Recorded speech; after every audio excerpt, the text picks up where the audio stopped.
Assalamualaikum warahmatullahi wabarakatuh. Perkenalkan, nama saya Milaida Tunisa dari kelas MPIC. Saya di sini akan menjelaskan materi tentang komunikasi verbal dan nonverbal. Lalu di sini kita juga akan mengetahui apa sih sebenarnya komunikasi verbal itu dan apa sih komunikasi nonverbal dan bagaimana contohnya. Jadi simak videonya ya. Baik teman-teman, jadi komunikasi itu terbagi menjadi dua ya. Yang pertama yaitu komunikasi verbal dan yang kedua adalah komunikasi nonverbal. Jadi apa sih sebenarnya komunikasi verbal dan nonverbal itu? Komunikasi verbal adalah komunikasi yang diucapkan atau komunikasi dalam bentuk lisan ataupun tulisan. Sedangkan komunikasi nonverbal adalah komunikasi yang tidak diucapkan atau komunikasi yang umumnya menggunakan bahasa tubuh. Komunikasi verbal misalnya kita mengobrol secara langsung maupun melalui chatting, melalui surat, dan sekarang sudah lebih canggih ya, bisa menggunakan email atau media sosial lainnya yang mana lebih memudahkan kita untuk menyampaikan pesan atau informasi yang ingin kita sampaikan. Komunikasi verbal pada dasarnya tidak terlalu jelimet ya teman-teman. Yang menjadi masalah adalah perbedaan bahasa dan perbedaan persepsi mengenai kata yang dimaknai berbeda antara satu budaya atau dengan budaya lainnya. Contohnya dalam bahasa Sunda, kata kasep kan memiliki arti ganteng ya. Berbeda lagi dengan di Jawa, kata kasep memiliki arti terlambat. Jadi inilah yang dinamakan persepsi mengenai kata yang dimaknai berbeda antara satu budaya atau kultur dengan budaya yang lainnya. Contoh tentang komunikasi verbal. Sebenarnya komunikasi verbal juga bisa salah-salah arti loh. Karena setiap individu tentu memiliki reference dan experience yang berbeda-beda. Misalnya satu kata ya, mohon maaf sebelumnya, kata anjing. Kan kata ini sudah terbiasa ya di kalangan generasi milenial. Kita kalau sudah akrab dengan seseorang atau sudah benar-benar sahabat, pasti kata-kata seperti ini gimana sih anjing, lo mau kemana sih anjing, kan sudah terbiasa.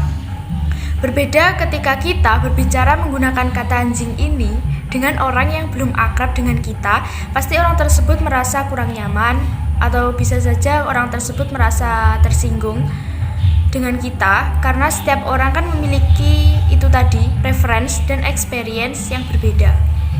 Baik teman-teman, selanjutnya yaitu komunikasi nonverbal.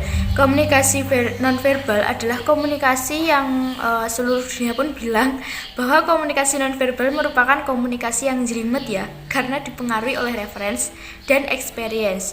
Bukan hanya reference dan experience individu yang sedang berbicara atau yang sedang memberikan pesan, tetapi juga reference dan experience orang yang menerima pesan.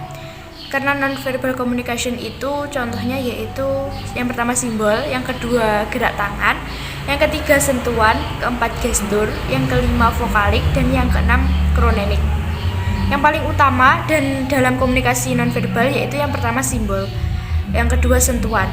Sentuhan juga merupakan komunikasi verbal. Misal kita menyentuh dengan cara yang halus, itu pesannya disampaikan tentu saja sejalan lah dengan sentuhan yang telah diberikan. Berbeda ketika kita menyentuh dengan cara yang kasar atau yang kencang, misalnya ditabok, itu maknanya juga sudah berbeda ya teman-teman. Sentuhan bukan cuma tangan saja loh ya, dari ujung kepala sampai ujung kaki juga termasuk sentuhan yang tentunya memiliki makna yang tersendiri. Yang ketiga yaitu vokalik. Vokalik adalah intonasi kita ketika berbicara. Ketika menyentak, tinggi, rendah, nada bicara kita akan menentukan pesan yang disampaikan itu seperti apa. Poin selanjutnya yang keempat yaitu warna. Warna juga memiliki persepsi yang berbeda atau makna yang berbeda antara kultur satu dengan kultur yang lainnya. Misalnya, ketika saya mendukung tim sepak bola, sebut saja Arema atau Persib, ketika kita masuk ke komunitas tersebut sama-sama menggunakan warna biru.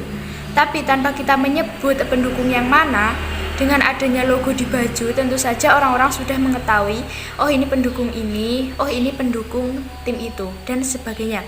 Yang kelima adalah kronemik atau waktu.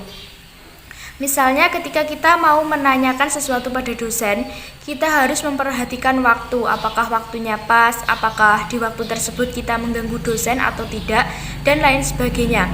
Karena benar bahwa Waktu adalah wahana yang tepat. Ketika kita akan menyatakan atau menyampaikan sebuah pesan, kita harus melihat waktu yang pas, padahal pesan yang kita sampaikan kan sudah benar. Jika waktu kita menyampaikan suatu pesan di waktu yang salah, maka pesan yang awalnya benar pasti akan menjadi salah.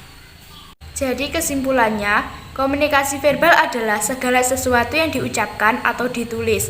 Sedangkan komunikasi nonverbal adalah segala sesuatu pesan yang disampaikan terlihat dan terasa oleh panca indera. Sekian presentasi dari saya. Apabila ada kurang lebihnya, saya mohon maaf. Wassalamualaikum warahmatullahi wabarakatuh.